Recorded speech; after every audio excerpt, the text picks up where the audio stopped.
Hello and welcome to our series of regional business engagement events. My name is Nikki Wright. I'm supply chain manager here at HS2 Limited. Now today we want to reiterate why Scotland and Scottish businesses is so crucial to HS2 and how HS2 can be crucial to your business. It's really important to us that we work hand in hand with you to ensure that you put your best foot forward in our tender processes and get as many of you on board as possible.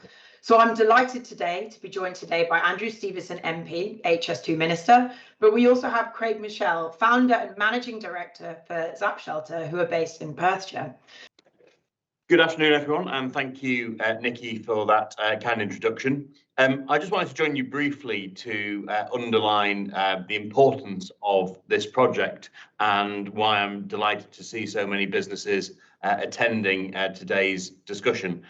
HS2 is at the heart of our plans to build back better from COVID-19, and HS2 has been talked about for a long time. It seems to some people that we've been banging on about this for decades. It's only about 14 years that we've been talking about it, but we are now in the phase of actually delivering the railway. The first phase of HS2, the phase from London to the West Midlands, is now very much under construction. Over 300 active work sites, over 20,000 people employed, over 600 apprentices. So very much, work is now underway. Earlier this year, we also got royal assent on phase 2A, taking the line from the West Midlands to Crewe. So again, work will be underway there shortly. And we're already starting ground investigations for the western leg into Manchester. So there are a huge range of contract opportunities. And whilst many of the big delivery partners, the main work civil contractors, have been chosen, and you will hear more from Nikki about them and how to bid for work from them, they are now in the process of cascading lots of contracts out to SMEs across the country. Over 2,200 businesses have already won contracts and are already delivering work on the HS2 programme. So my simple message to you today is, if you've bid for HS2 work in the past and missed out, please bid again. We're expecting it's like 400,000 contract opportunities over the next few years. If you haven't ever bid for HS2 work before, please do consider bidding. We need a range of companies from across sectors, not just businesses with previous experience in the rail sector. We have so many different companies already winning work who've never worked on rail projects before. So given the vast expertise there are across Scotland, we do need businesses like yourselves to put yourselves forward to bid for these contracts. Thank you very much for that. So as this image shows, as we've just stated, the Minister said, we've got over 300 active work sites. And in my last session where we did these, we were at 273. So you can see this is an ever-growing number of sites on the route. Phase 1, that's the 140 miles from Birmingham to London. Although it's not the longest high-speed railway in the world, it's intricate and it requires some really dense and heavy requirements of civil engineering to navigate the web of existing roads, railways and waterways that already exist. So to minimise the visual impact and link city centre to city centre, we've pushed the railway quite deep into the ground. About 20% of the route will be in the tunnel and a further third will be within cuttings. Then we have phase 2A, which extends the high-speed route to Crewe, and that's another 36 miles. We've also noted that in this section there's 2 tunnels, 26 cuttings, 17 viaducts and 65 bridges over that 36 miles. So you can imagine there's a large amount of construction to take place in there, which will start in 2024. Now we've got phase 2B, which you can see in the orange on the screen. Now that completes the network, and that's, as the Minister stated, from Crewe to Manchester on the northwest and towards Leeds and the northeast via the East Midlands. So I would like to move on and introduce Craig Michelle, Managing Director of Zappshelter. Thank you, Nikki, and thanks for inviting me to join this event. It's so important for the government to connect with the business community in this way, so I'm very grateful to the Minister for his input. I'm Craig Michelle, Founder and Managing Director of Zappshelter. Zappshelter is a small family business which I started from scratch just 8 years ago. I've been in the business world a long time, and this is my latest adventure, and it's been absolutely fantastic. And I believe that our success is the result of doing the right things well enough and often enough. Contrary to popular belief, perhaps, Scotland is very well connected to the rest of the UK. And may I add, long may that continue. We have excellent road infrastructure, we have excellent rail infrastructure, and we have superb airports. And of course, the internet has changed the world of business beyond recognition, really. And it's leveled the playing field for SMEs or smaller businesses in once supposedly inaccessible locations. So what is Zappshelter? Well, the three basic human needs, as we know, are food, clothing, and shelter. And we provide shelter on an industrial scale. So for us, HS2 has been and continues to be a massive opportunity. If you're driving through the Midlands or through Buckinghamshire, you'll see some of our Zappshelters we built on some of the HS2 main contractor sites. There's at least one that's clearly visible from the M25. One of my guys was down there on Friday afternoon and he spotted one of the Zappshelters we built right on the side of the M25. Some of them are absolutely huge. You could have a full-scale barn dance under them. You can see one in the picture here. Just get an idea of scale. Now, those containers there are conventional 40-foot containers, so just give you a bit of a feel for how big these things can go. But HS2 has enabled us to employ more local people, as well as investing in those we already employ. I think that's really important. See, large national, centrally funded infrastructure projects like HS2 put money back in the pockets of our local rural communities. That's important to grasp that. So it's given us as a business the ability to strengthen and improve our supply chain. It's given us the ability to develop and improve our product range. So for Zappshelter, just a small family business working with HS2 has been great for our people. It's been great for our products and it's been fantastic for our reputation. So that was my little piece, Nikki. Thank you very much. And I'm happy to take any questions you may have. Great. Thank you very much for that. I think I was definitely zooming in and looking at those pictures. Like you said, the scale of those, some of those shelters is quite, it's not like something I would have seen traditionally on a site, but I guess the sites are so large that of course they have to be that big. But I think it's really interesting as well. Like you said, you started, eight years ago.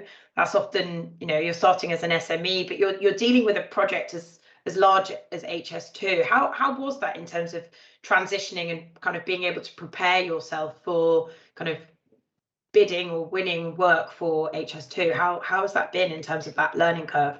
Well, that's a really interesting question because yes, it is a learning curve, and that's important to stress. This is not for the faint-hearted, but once you get into it and you realise that the opportunities that it presents, it becomes very straightforward. For example, we had to engage in a process we'd never dealt with before, which was dealing with subcontracts and short-form contracts rather than purchase orders. Now, that to us was completely new. However, we found quite quickly that rather than wasting hours on it ourselves trying to come out with an inconclusive answer as to whether we could sign this contract or not, we engaged the services of a specialist. And that has enabled us then to move forward with these projects with confidence. Well, I think that it's also interesting to note as well, like you said, that you shift between what would traditionally be like a PO or something in terms of an order, but then you're shifting into something that's predominantly, more contractual things you have to review. And I think that's the best thing you can do. I think that's something that we've seen when we've spoken to SMEs. It's that initial development in terms of being able to deliver something like this under subcontract means that you are then enabled to do that for other contracts and other projects. And I guess you originally found this, the conversation around Compete For, which I'll kind of overview for anyone who's unaware of how that works. But has that been something that you are on and that you've utilised and seen opportunities come forward through? Yes, we are definitely on Compete For, Nikki. And it's very important you touch on this because there's some myths surrounding Compete For we need to bust.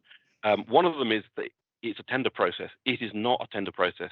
We have found Compete For an important guidance tool. It tells you what's going on within HS2 and other large infrastructure projects of this nature. Beyond that, we then engage with the contacts we have at the relevant contractors about the specific projects. You may look at Compete For and find it daunting because it seems quite difficult to navigate. But in actual fact, if you consider it as a tool for just pointing you in the right direction, it's extremely useful. And I think that's important to note as well. So as part of our contracts, when we're looking at subcontracting, at how we're going to deliver this with our tier ones, we mandate the use of Compete For as a notice board, as an advertising tool, not a place in which tenders or procurements take place, but a place in which tier ones propose and put their future looking projects. I think that's really important as well. So that's kind of looks at kind of the initial engagement in terms of how you'd seen it. Your then direct engagement with organisations to proceed through to procurement. I guess, you know, from an 8-year perspective, if you had kind of a tip or something for organisations who are thinking about getting involved but haven't yet, you know, either a tip or something you've found challenging and therefore something to support. And we talk about the benefits, but we often I think skip on the bits that have been quite challenging, and I think it's worth highlighting. Yeah, that's very interesting. What I would say is, don't let the fact that you're a small business hold you back from getting involved. We started in an incredibly small way, and we've grown through taking the plunge, jumping in the deep end, getting involved in these contracts. And what you find is that personnel within the contractors you're dealing with are actually very understanding, and they realise that you're up against these challenges and you may not have met them before, and they take the time to actually explain how the system works. That's been invaluable. It's a lot of it's about people. A lot of it's about having the right contacts. And if you make a good contact, they'll guide you through the process as best they can. We found that invaluable. I think there's you know, the joint ventures we have in place now and that are coming on board understand the value of that market engagement. You know, that part of that Meet the Contractor event that we're doing, that is, you know, HS2 with our tier ones, with our tier twos, engaging with potential tier threes and tier fours to determine and understand how we can expand. Exactly what the minister mentioned earlier in terms of organisations who haven't predominantly worked in rail or see this as a very specific rail project. It's a series of construction projects, but that they may not have worked in rail before. Are there what kind of other, you know, on the back of what you've been doing at HS2, is it just to kind of showcase the breadth in terms of what you guys deliver? Is there, you know, apart from HS2, is there a much wider remit in terms of who else and what else you deliver in terms of projects? Absolutely, that's a really good point, because we have found that when you get into the groove and you start to understand processes like Compete For, like short form contracts, and you put the infrastructure or the systems in place to deal with that, then it opens doors elsewhere. We have to remember that the personnel employed within these projects move from project to project, and they take their good contacts with them. So as a result of working on HS2, we have had opportunities elsewhere, such as Hinkley Point and Sellafield, two other big infrastructure projects in the UK at the moment that we're involved in.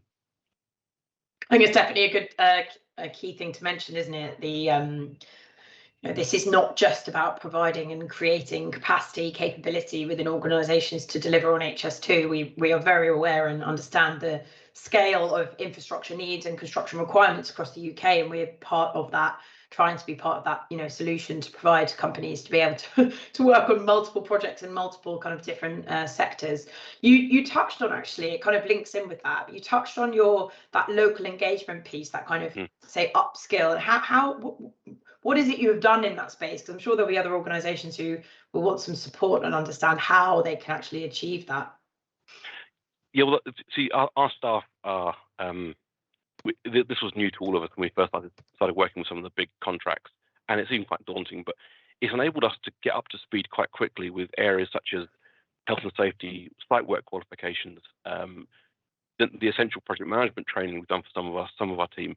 So the winning contracts with the contractors on HS2 obviously has given us profit, which we've reinvested in the business and enabled us to upskill our staff. I think it's terrific. I honestly do, because it's a project that's so massive, and yet, actual fact, the backbone of it is a whole raft of SMEs getting involved. And if we can get involved, and our staff can manage their way through the process, then really any company can. I think it's really important to stress that it's not just the big guys.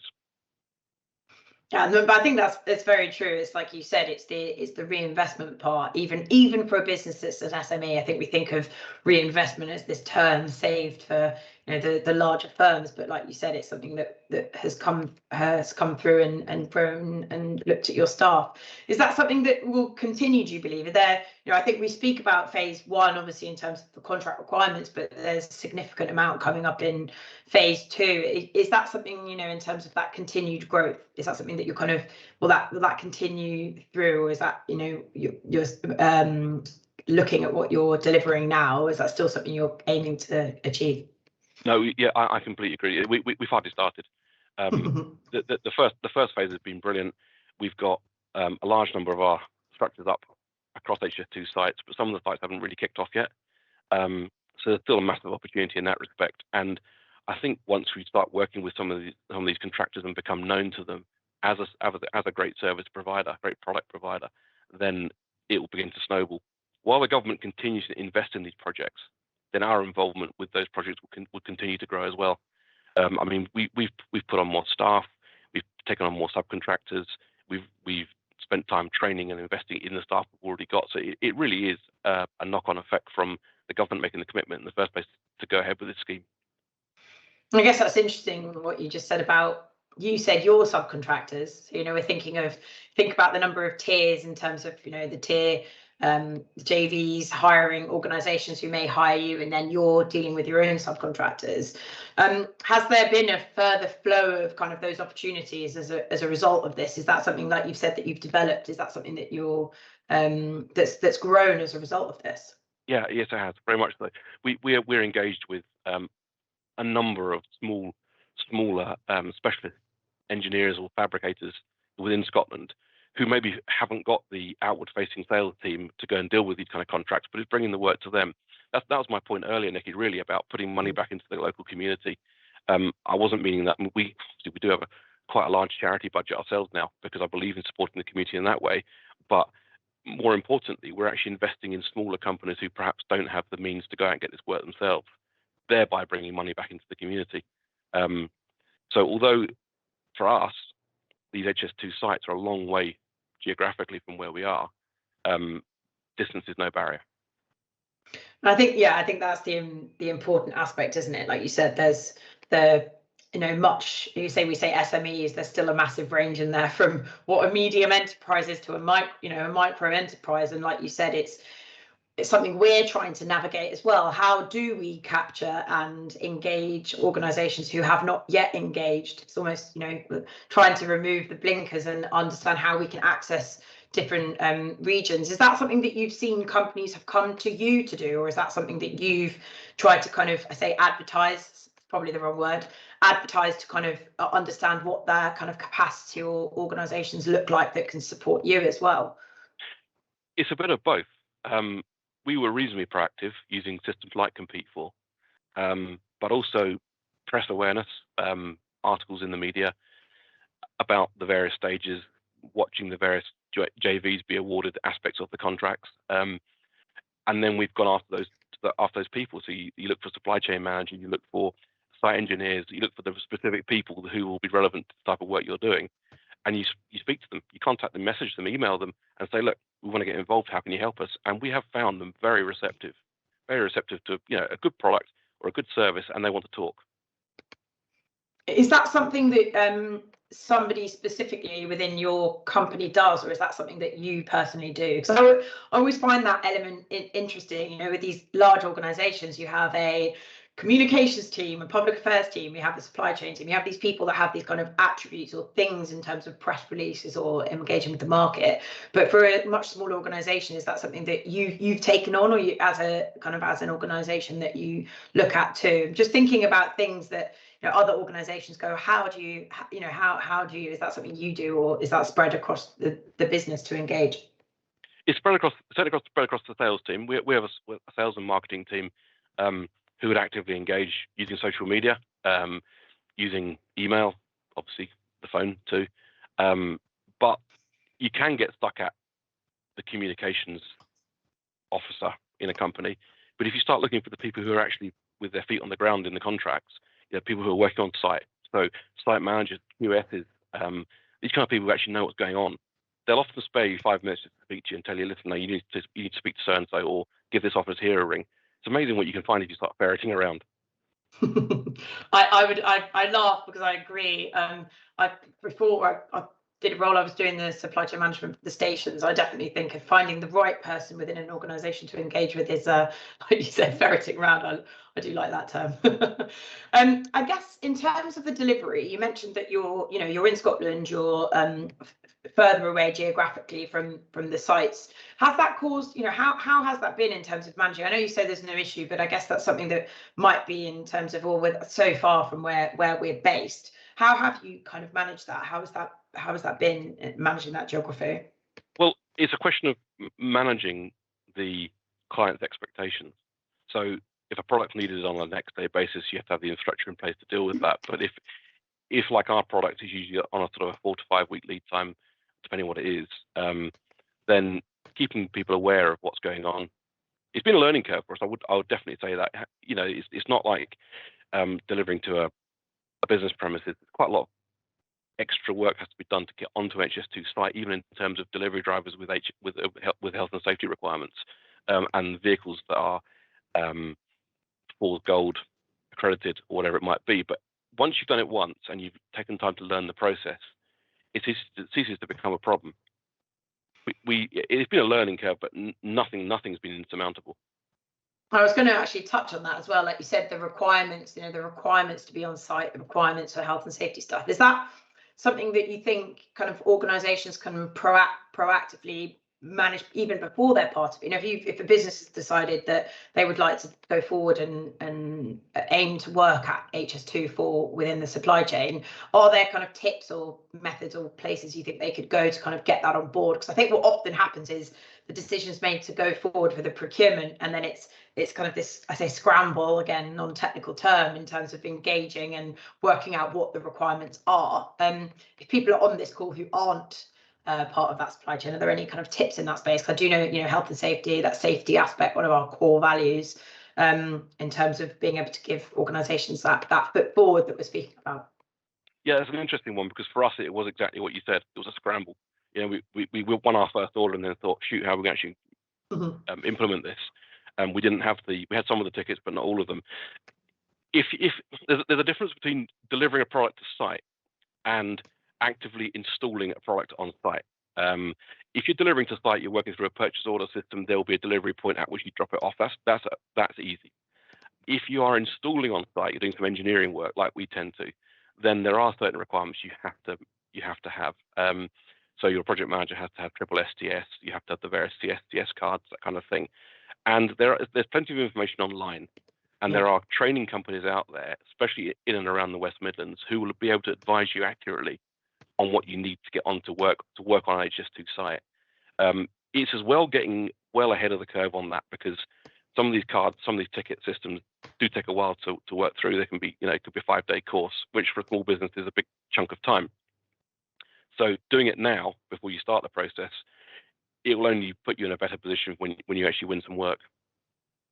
That's definitely a good tip. I think it's often in the cases of when you're putting these forward or bidding or winning, that it's much of a case of you hope to be able to find the time to do that. But for something like this, like you said, that those requirements are, we're moving towards the point where they're becoming mandated, but it allows you, like you said, to then bid on and work on other major clients who are also trying to kind of move forward in that regard. I guess specifically to your product, once that installation, that piece has happened and you've used it, what happens at the end of the kind of life of one of your items? This is a specific question that I'm interested in. In terms of what happens at the end. So it depends what the contractor wants to do with it, but generally speaking, it can be utilized elsewhere. It could be packed up and put in a container and stored for another project. So when the end of life point comes and the customer says, right, we've had enough of it now, take it off site and dispose of it, our guys will go back in, they'll dismantle it, and they'll follow instructions. So often they'll put it into a container where it goes to another site or to a compound to be stored. But yeah, no, it's very straightforward. A couple of days and it's done. It's gone. You'd never know it was there. There's no groundworks. There's nothing. No, it's really interesting to have seen the pictures. I noticed I was zooming in on them before. I've even seen them before, so I was looking again. But I think we've touched on that piece on skills, the development of people, kind of benefits in terms of procurement, how you can kind of, you know, proactively manage the kind of requirements that are going to be needed from an organisation that win. I'm glad that we touched on compete for as well. So I really appreciate you taking the time to speak with me today. I think one of the key things that we try to do is ensure that we can present or showcase businesses that have yet bid on HS2, showcasing a case study of organisations, SMEs who are already put in the door and trying to kind of expand and develop their offerings. So I don't know if you have any kind of final remarks or anything else that you'd like to say. No, really, if anyone's thinking about getting involved in HS2, to crack on with it. It isn't as daunting as it sounds, and I'd venture to suggest that the main contractors within HS2 are very welcoming towards SMEs. They haven't made the job difficult for us. They need our products and services. If you go back to that original statistic that 99.6% of all businesses, period, right across the whole UK are SMEs, then it's clear that the SMEs are absolutely essential to these projects going forward. Get involved.